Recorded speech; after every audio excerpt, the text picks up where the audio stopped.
Hello everyone, Voodoo here, and today we're here with a really early sim video for Havoc Demon Hunter. So there's been a lot of work done over the weekend and the end of last week, looking at and implementing sims for Havoc Demon Hunter. So right now we only have Eldrazi working, but there's some interesting stuff that's going on right now with that. I don't think Felskard is going to come close, but again, the sims are kind of in a mess. But probably not just off of theory crafting, but for the time being, obviously we'll take a look at these ones. Remember, of course, big caveat here, very early. I also want to look at a DK sim for comparison.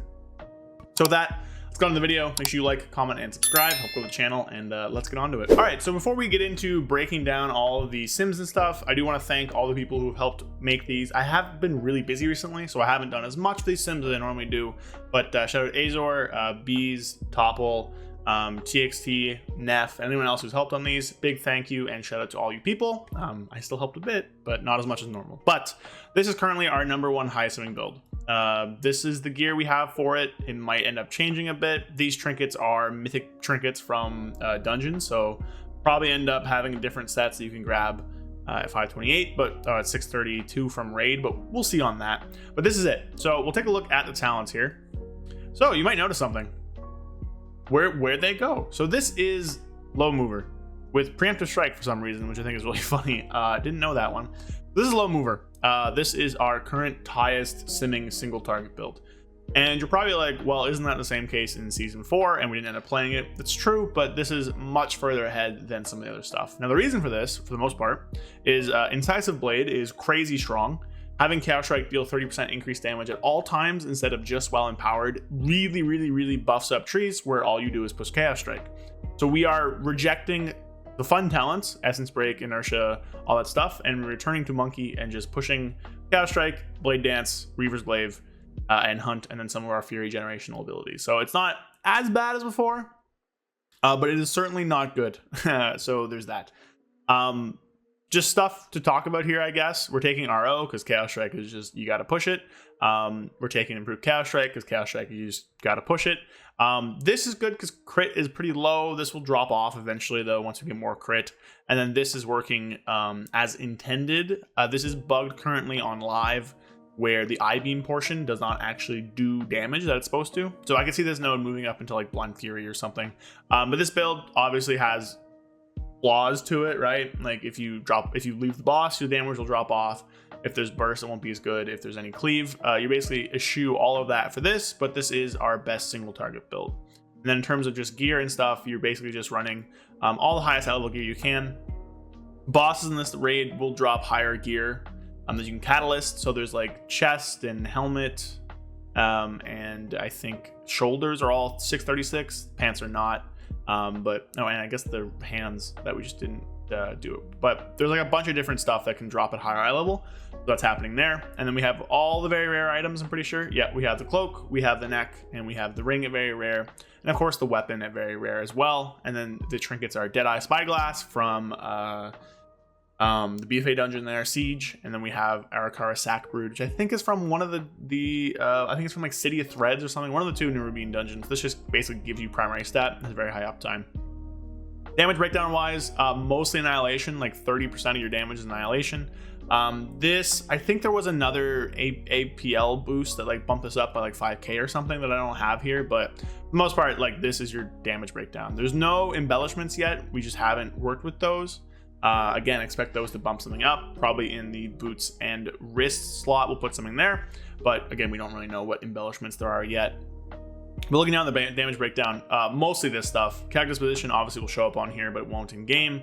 I-beam mostly does some damage, I guess. Not really a ton, but we're casting a lot of them. Chaos Strike, Blade Dance, Inner Demon, all this stuff down here. Reaver's Glaive does some damage now. Art of the Glaive and Runic Quarry do some damage now, which is cool. And then the actual like Borrow Power stuff, Venom Shock doesn't do a ton. It does more with the other build, but still fine. And then Queen's Mane and Spider Sting are the weapon and this trinket respectively. In terms of buffs, you have Egg Sac up a lot. This is the primary buff from the trinket. You have Metamorphosis up 70% of the time, the damage ant from Thrill of the Fight up 60% of the time, and then you'll have the debuff up on your target basically 100%. So basically what happened here is that it's taking Reaver's Glaive and turning it into a really high uptime maintenance buff spec. So it's removing all the complexity from Havoc and just returning to push Chaos Strike and win. Now, this does, I don't want to say fix, but this does paper over some of the issues Eldrazi has with its complexity, where instead of having to work that complexity into the fun complexity already in the spec, we are just removing the fun complexity from the spec, and Eldrazi Reaver is our only complexity. So the opener and all that junk is a lot better, but that's also because you're not doing anything, right? Like, you're just pushing Chaos Strike, Annihilation, and picking up Soul Fragments, right? So Monkey Paw Curl, I guess. You know, we fixed an issue and then, well, not fixed, but we papered it over. There's still soul issues. There's still issues with punishing if you mess up the order of how you're throwing your glaive. There is some workaround to, not workaround, but there's like thought about when you're throwing your glaive, stuff like that. But yeah, this is our single target build. How much better is it? Well, these are the other builds here, and then we have a DK one which I want to show you. I'm going to just pull up, I did math earlier about which percentages they are, and we'll go through them. So this is Inertia with no Immolation Aura talents. So you hear most of the same stuff. Full screen it, here is the build.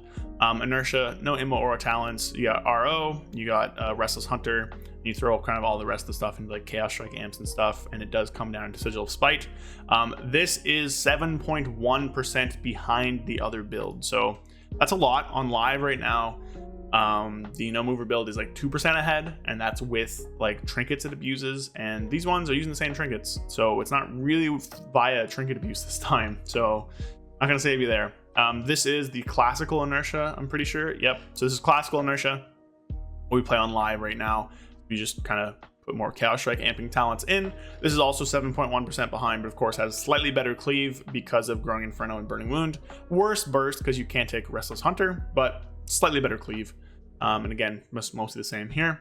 This is Inertia Shattered Destiny, which is not really a build we ever played, but it's like a thing, I guess. This is the furthest one behind. This is 9.1% behind the single target build. I don't know why you'd ever play this one, but hey, it's there. Again, running Collective Anguish. And then finally, we have the closest simming to the other build at 1.203, which is 4.4% behind. And then this is the Momentum Shattered Destiny build. So it's very similar to the no mover, except you're picking up Momentum and Inertia, Unbound Chaos for a little bit extra damage there, and you're losing out on some damage amps. Again, 4.5% behind, still pretty significant there. So that kind of leaves us in an interesting spot where no mover is the highest, which is never really where we want to be, obviously, because that just means like, why would you ever use the movement stuff? And the movement stuff probably will find its usage in the raid. Obviously, its cleave potential is so much better, and if we need burst through Essence Break, it's there. But it being 7% behind is enough to where on a lot of fights you'll just play Shattered Destiny, which can suck if you end up having to be like off the boss, but I guess we'll just have to see how that works out. And for a little bit of comparison, here's Death Knight. So this is Death Knight at 618 eye level. For comparison, we are 634, so we are about 18 eye levels above Death Knight here. And they also have no consumables where we do, and they're summing at 1.419. So our highest build with consumables, which we have, and about 16 higher eye levels, 16, 18 higher eye levels, is roughly 200,000 behind this unoptimized Death Knight sim. So don't doom yet. Tuning is not final, but wow, yeah, that's really strong. But yeah, I guess that's kind of like a little update about where Havoc's at, right? Where we are with builds. No Felskard yet. The sims are working in that you can sim them, but the sim can't handle the empowered abilities, so it kind of just breaks and doesn't do anything. I think they were simming for like 79 DPS or something like that. So those are coming in future weeks. I will have videos for that, of course. But yeah, so where we sit right now, no mover is pretty significantly ahead. We'll see if the gap can close a bit. We'll see how fight design and fight timing and stuff like that will end up influencing our choices. And of course, I'll have like a video going over like, oh, which build for which boss kind of thing, like I normally do. But yeah, so some people probably happy about no mover. I'm a little disappointed. I do think Inertia and Essence Break are two of the most fun things of the spec. Now you're still backflipping, which I guess is there. But you're losing a lot of the other complexity, which kind of sucks, and you're just kind of replacing that with managing Reaver's Glaive buff uptime, which not as fun for me. But if you liked, I don't know, like Shattered Destiny, Season 3 Shadowlands, kind of Sinful Brand stuff, then you might like this one.